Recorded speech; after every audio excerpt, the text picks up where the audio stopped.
Well, welcome everyone. I want to confirm first, you all can see my presentation on your screens. Maybe give me a thumbs up. All right, good. Wonderful. Thank you. Thank you for joining us for our third in our Advocacy and Policy 101 series. This is something we're offering monthly here at WFAN to, sort of reinvigorate our Plate to Politics programming. And we'll be obviously pursuing additional funding this year to think about other ways that we can continue to grow our programming under that particular program. So for January, I thought I would go ahead and maybe just share a little bit about myself. Since I joined WFAN last April as our interim executive director, and just this January was confirmed as our full executive director. So I'm excited to get to be able to stick around and continue to support WFAN. So I wanted to give you all a chance to get to know me a little better and maybe give some of the backstory on how I got here in terms of my own career development. The story today is going to be really focused on like a particular period in my life. This is between 2013 and 2016. So this is right after I graduated with my master's in anthropology from Purdue University. And I moved back to Bloomington, Indiana, where I had gotten my undergrad degree. To work at the Society for Ethnomusicology. I was the office coordinator there, helping run the office. So I was getting kind of a crash course in running a small nonprofit organization, which definitely helps support the work that I do here with WFAN currently. But I also had a strong interest in sort of continuing my anthropology work. And one of the things that's notable about my sort of education in anthropology is anthropology has kind of a bad reputation that I'm one of the several people trying to help fix of being very stuck in the ivory tower, where it's very focused on identifying problems, not so much on fixing the problems. So my participation in the Bloomington Food Policy Council is one of those times in my life where I got a chance to see how research can be used in addressing community issues. So our agenda today, I have just sharing about how I found the Bloomington Food Policy Council. So one of my goals with this presentation is to encourage people to think about ways that they can engage in their community that may not always be like formally offered roles where, maybe they're advertising for an intern or, a particular board seat. These are really about ways that you can kind of sort of organically find, build, and connect with your community, addressing issues that you're passionate about. And then I'll dive into my time on the assessment working group as a part of the Bloomington Food Policy Council, share a little bit about how we communicated our findings, as well as the outcomes and some of the takeaways that we had there. And then we'll also have space at the end for some Q&A and discussion. So the Bloomington Food Policy Council, I believe, was sort of birthed in 2010 by our founder, Michael Simmons. I think there was a number of community members that had recognized the need within Bloomington for this type of organization and started assembling interest and support to found it. I think they submitted their IRS application in 2011. But it took several years for that application to get approved. And one of the learnings I had from like sort of a nonprofit standpoint, if you ever are part of a group that's trying to form their own 501c3, engaging your congressman in terms of getting the application through is actually a really great tactic. So if you're thinking about the policy standpoint, your congressperson is actually one of the few people that can kind of address IRS issues.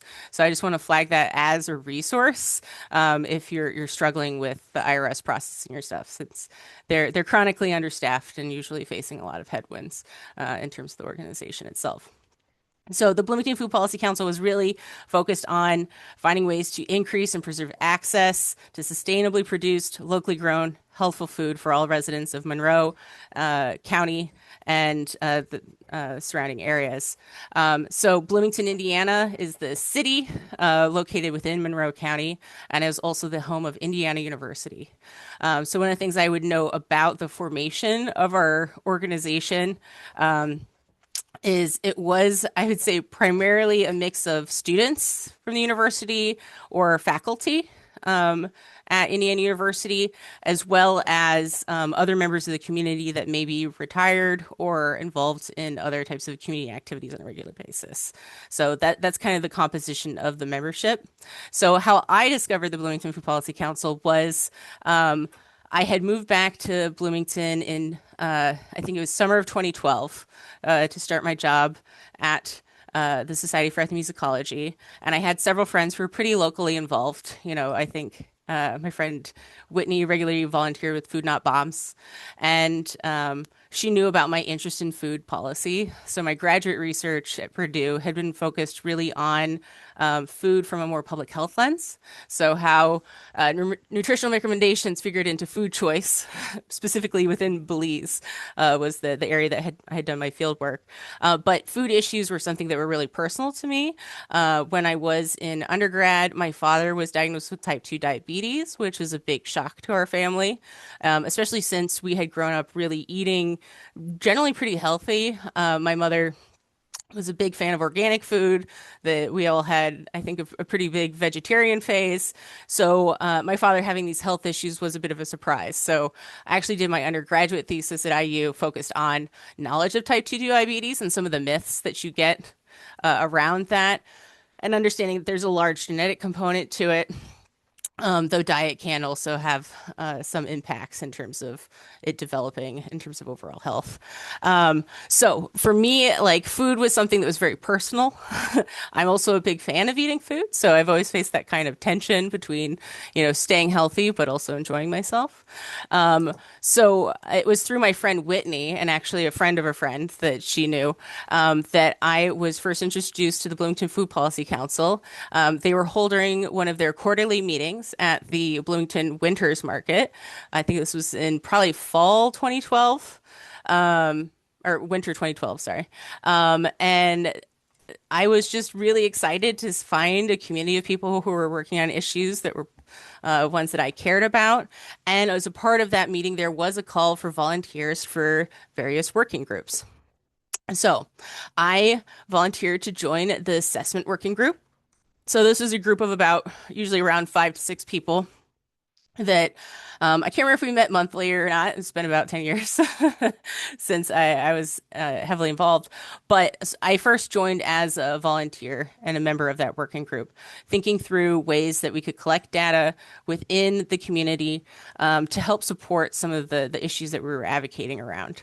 I remember we spent a lot of time talking about developing a mind map of just sort of charting the different organizations within the community. And I think this is one example of where an experience you have early in life can actually kind of influence work you do later in life.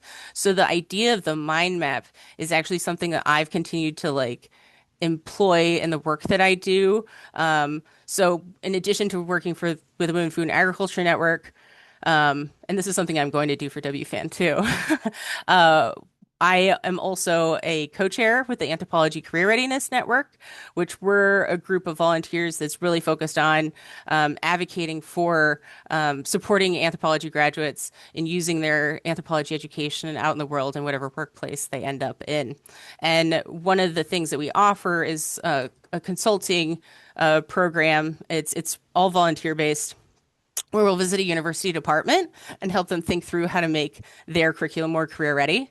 And it was this mind map that kind of inspired me in bringing in a sort of an ecosystem analysis as a part of that consulting process, where we help the universities think through, all of the organizations and connections that they have within the university, as well as in the surrounding community, to think about the opportunities that they have in terms of moving ahead. So, for example, with WFAN's upcoming strategic planning, that's also something that I'm going to be doing as a methodology that was really inspired by my time with the Bloomington Food Policy Council. So I later stepped up as the chair of this working group.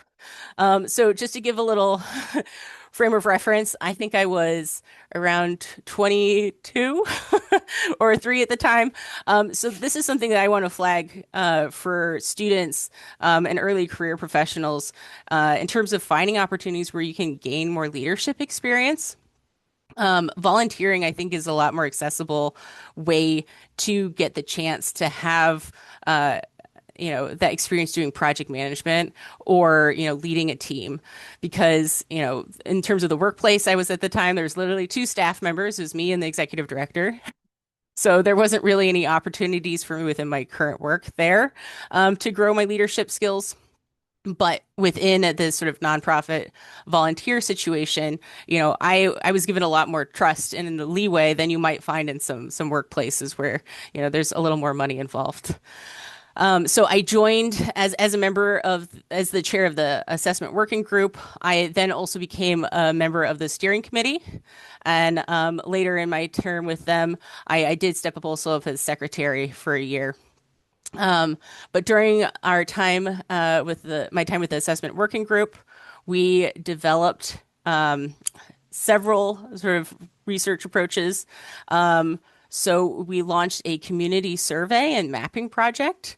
And this was really paired with research that my friend Angela here pictured was doing as a part of her graduate research in the geography department at Indiana University. So she was doing research around food security within Bloomington and mapping the food deserts within our community.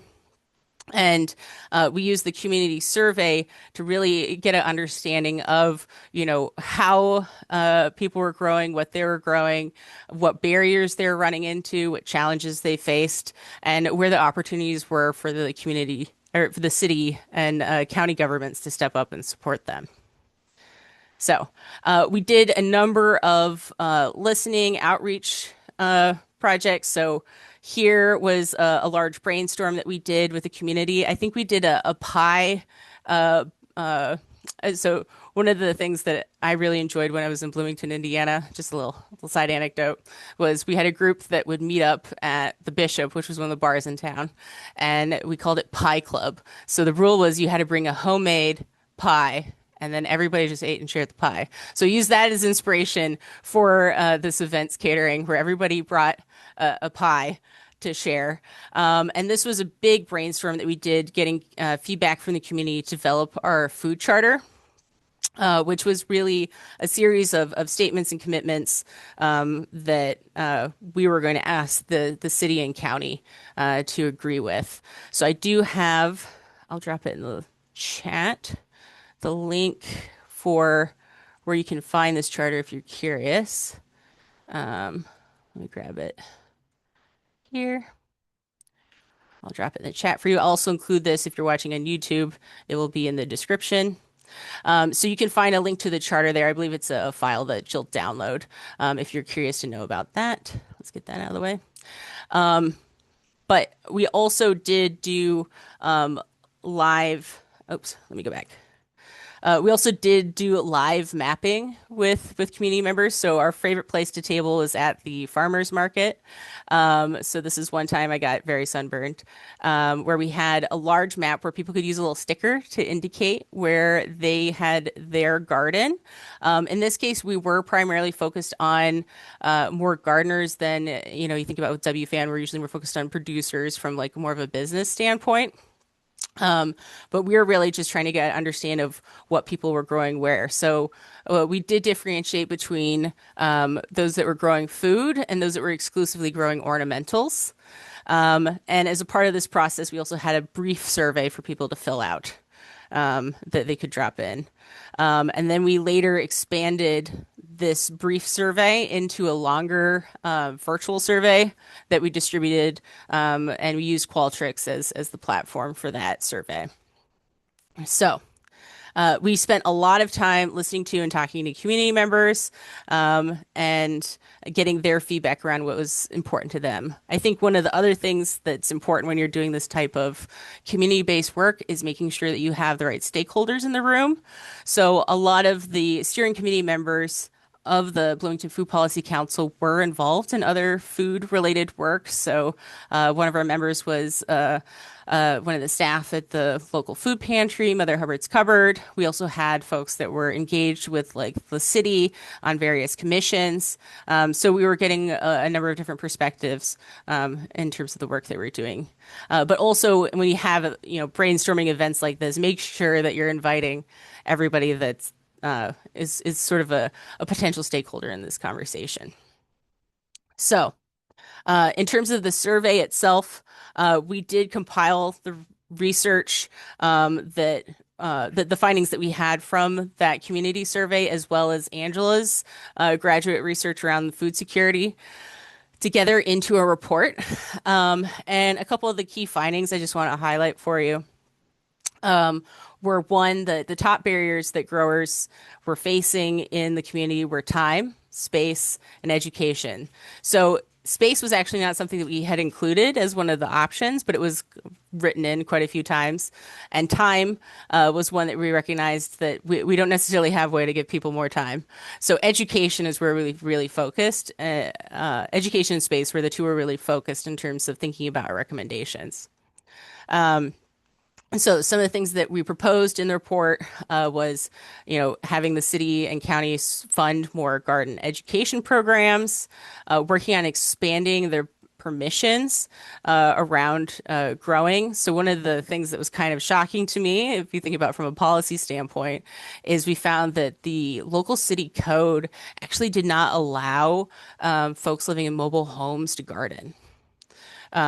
So that was a pretty serious barrier, if you think about it from like a access and, income equality standpoint in terms of people being able to participate in growing their own food. Yeah. Especially in a city with Bloomington, where I think they generally pride themselves on being more progressive. That was a pretty concerning issue. And we also included the increased promotion of community garden plots and resources. Though I think one of the things that I really took away from doing this research is, I think there's some people who are really into community gardens, but there's also people who really just want it to be right outside their door. So helping support people growing at home, whether, they're renting or own their homes, I think is a really important issue to address when you're trying to improve access and encourage people to grow their own food. In terms of the food deserts, within the communities that were flagged as food deserts, Angela did a series of surveys with community members, and only 23% within those areas would claim that they were food secure. So that means like around, 73% or 77% were food insecure or had concerns around where they were going to access their food. So this flagged a serious need for the community to address those food deserts, as well as some additional recommendations we had. Obviously, there's other funding sources that would be needed to help support people. Was the continuation of the Double Market Bucks program. So this was a program where those that had EBT or SNAP would receive twice the number of dollars if they were spending within the local farmers market. So this is a way to really support farmers, as well as giving them access to more food choices. Also looking at ways to subsidize CSAs. So for those that you aren't familiar with a CSA, I sometimes I assume in food space, as everybody knows, but it's community supported agriculture, I believe is the acronym. And this is a subscription where you pay a farmer usually a lump sum at the start of the year. Though there may be some that can do support month to month payments where you're kind of like investing in their future farm growing. And as a CSA member, you receive, it may be weekly or might be a different frequency, a box of produce from their farm. So this could be, fruits and veggies, or in some cases, I know of places have had eggs or even meat included there. So finding ways to support people accessing CSAs, because I think one of the big challenges with CSAs is if you don't have several $100s sitting around, like at the time I was, I think getting paid $15 an hour at my job, that type of investment at the start is difficult. But it's a really great program. I've also heard a lot of really wonderful feedback around CSAs really opening up people's eyes in terms of trying different foods and vegetables and experimenting. And there's also a lot of evidence that being participating in CSA significantly increases the amount of veggies you eat. I would assume that there's longer term health outcomes there too. We also wanted to encourage the farmers market to distribute newsletters highlighting the different products available. Just because I think for some people who may have never been to the farmers market, it's a bit of a hurdle in terms of knowing what's there and what to go look at.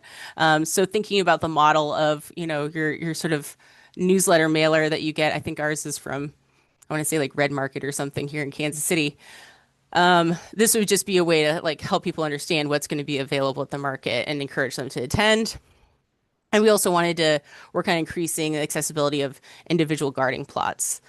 So that could be thinking about community gardens, but also, I would say even now I would encourage, apartment complexes or other places that have, a lot of land that may be having to be mowed. Think about different ways that you could encourage people to use the land in alternative ways. And with Bloomington being a college town, I think there was probably an opportunity for them to think about, ways that they could get students involved too. So when it came to communicating our findings, the report I mentioned, the findings from, we prepared and it is available still on their website if you want to check it out. And it's listed on that publications list that I dropped in the chat. But this report included a link to the interactive map, which I do unfortunately think is broken now, showing where everybody was growing within the community that we had mapped. And this report was really distilling the results of that survey and Angela's research. And based on this research and also those larger community conversations we had, we did develop the Bloomington Food Charter.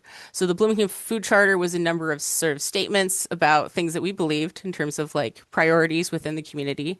And then it had, because of these, we are asking the city and the county to commit to a number of actions around food sovereignty and security is how we presented it at the time.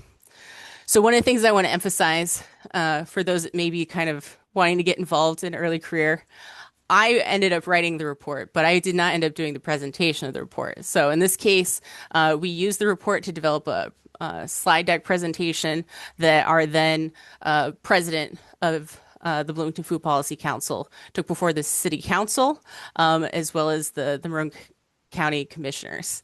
And this did lead to the adoption of the Bloomington Food Policy Charter by both the city and the county. So that's a clear commitment within them that this is something that they're going to use as a priority when they're thinking about food issues within the community. Another kind of like side anecdote that I think is kind of funny from this, I remember we were having the hardest time trying to get on the agenda for the city council because we'd been emailing whoever was the main contact at the city. And, I had kind of the question where I was like, did anybody try calling them? And yeah, our president then reached out via phone and got on the agenda pretty quick. So I think when you're trying to reach out and communicate with certain types of institutions, sometimes it does help to pick up the phone. So I know a lot of us are reliant on email, but I do want to suggest that even if it makes you anxious, sometimes a phone call's worth it. All right. So following the adoption of the Bloomington Food Charter, we had really well established ourselves as sort of the leaders within the community around food issues. And we were really excited to be able to be invited to contribute to the city's comprehensive master plan. So most cities around, I'd say every 10 or so years, develop a sort of a strategic plan for the future. And Bloomington Food Policy Council was directly asked to contribute to that plan. I think we got to have like two items that we got to add to the community voting process that was included there. And one of the things I want to emphasize about this type of work is that sometimes it really represents like a moment in time. So I was had joined the Bloomington Food Policy Council in 2016, and I believe it was 2015 is when I stepped up as the secretary. But in terms of my personal life, I had recognized that, like, it's a college town and sometimes you have to leave. And I didn't really see much of a future for myself in terms of career development. And I had met my now partner, David Hamilton, at the time. And actually, I'll go back to the next slide. Here's me and Dave in the back here at one of the panels that we had. And we had made the decision to move to Kansas City. I think it was December 2015 as we did come to visit Kansas City. And then the following June 2016, we made the decision to move. And so I was very sad to have to resign from the Bloomington Food Policy Council. Oh, thanks, Elizabeth. And I think after my departure, the work really only continued for a couple more years as the Bloomington Food Policy Council. There's still a website up, and I think there's probably some people you could email. But as a sort of a organization or entity, I think there wasn't enough people engaged regularly to sustain it as a nonprofit. But one of the things I really want to highlight is while it did represent like sort of priorities for a moment in time, that charter still exists in terms of the city's, agreement to those priorities. And a lot of really cool stuff came out of the relationships that we developed. And I would add that I think there's some crossover with other movements that were happening at the time within the community as well. So of those of us that were on the steering committee, I think there was 3 or 4 of us that went on to be founding trustees of the Glenn Carter Memorial Tool Share. Glenn Carter was a local metal artisan that had passed away, and he didn't have any close family. And the tool share was established as sort of a community resource to provide all of the tools that he had as sort of a workspace that people could come access and check out the tools. So we partnered with, I think it was oh gosh, I'm blanking on the full name, but this is the Center for Sustainability within Bloomington to set up a space for those tools to be housed. So it was a lot of work moving them over and tidying things up and cleaning them. We did get a small grant from the city to help fund an event to bring people in to help us clean the tools. And I believe that tool share is still in existence in Bloomington as a resource for people. And a lot of the stuff was like really big metalworking pieces, as well as a lot of smaller sort of hand tools that were available to the community. And I believe, there's space too for additional donations. And I've heard too within other farming communities, what I had a call earlier this week with one of my board members, Emily Renshaw at Iowa Valley RC&D, and they actually have a farm tool share available where I think you can rent tools if you don't have access to buy those larger ones. So that's one outcome that continues to serve the community that was kind of an offshoot of this work. I'll also add my friend Ryan here ended up purchasing the farm that one of our other committee members had owned, Megan, and continued working that farm with his now partner. And they also established a composting business around that time that I think served as the city's primary composter for like almost 10 years. I think they've since winded it down, and I don't know what the future is there too, but that is something that kind of was birthed out of this work as well. And composting was something that in those initial surveys that we did was a priority for a lot of growers within our community. And I think that helped support the advocacy that he did around composting within the city. And I also want to add that this is after I departed, so I don't have a ton of the details. But they did get a LMPP grant, I think, in partnership with the farmers market to hire a summer extern who did a research project that ultimately led to the hire of a city value chain coordinator. So this created a job too. So the Bloomington Food Policy Council was never, I would say, moneyed. We did accept memberships and donations, but it was usually very small amounts. So a lot of the work that we did was either funded by city grants or just purely volunteer power. So with that in mind, Oh, and the other piece I do want to add is that this work, I think, was really well that a lot of the relationships that this work was started on were actually born out of the Occupy movement within Bloomington. So we had probably one of the longest encampments outside of probably New York City around that work in 2011. So I feel like some of the groundwork too, in terms of these community connections, were really birthed out of that activism, and you could see how the relationships that were built in there kind of fed into larger community organizing work that we did. So I would say, at this moment where we're facing a lot of opportunities for activism, I think getting to know your neighbors now will be really important for you in the long run as well. So some of my key takeaways before I open it up for discussion and questions is volunteering gives you a chance to take on leadership roles and try new things. So, my job at the time, I was not really going to get the chance to do this type of survey work or, work related to policy or other issues. So this gave me a chance to kind of stretch myself and explore new things and also get exposed to people in, spaces that I would not have landed in my work. There wasn't a lot of reasons for me to go to a city council meeting outside of, being a concerted citizen. And it also gave me the chance to experiment and see what worked in terms of communications. And actually, I think I pulled up this one too. I thought it was fun. Some of the resources that I developed when we were at when I was part of the Bloomington Food Policy Council, this flyer is kind of fun, have like inspired other resources that I've developed later in my career as a part of jobs or even as a part of volunteering. I also want to flag too that like you do not always need money to make an impact. I think people sometimes really underestimate the power of volunteers in terms of what you can get done and do. And I think if you give people a reason to show up, they will. I will say with WFAN, my hope is to like continue to build more opportunities for volunteers. I think one of the challenges we have right now, and I've heard this echoed from other nonprofits, is when you are kind of limited on staff capacity, having the time to, consciously and considerately work with volunteers can be a bit challenging. But that's something that I'm going to be keeping in the future, thinking about, are there opportunities for working groups or other volunteer activities outside of the board for community members to get engaged in. So that's something I've got on my radar. But right now, I need to hire a new staff person. Before we can really dive in a little deeper there. But I think there's a lot that you can get done in terms of just giving people the chance to show up. And if you are one of those people that gets a chance to show up, I think show up regularly, consistently.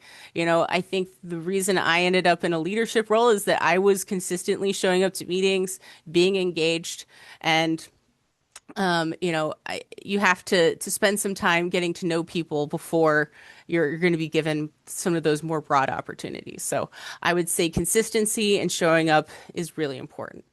The other thing I would say too is I think a lot of times when it comes to taking action in your communities, like I'm a big fan of direct action, and you can just do things, obviously don't do things without, a certain degree of consent, depending on what it is. But you can take like the first step in driving some change within your community if you see an issue that needs to be addressed. So it could be, you think about, I think in Portland, you've got people go and fill potholes, which I think my city would probably appreciate that. Oh, thank you, Esther.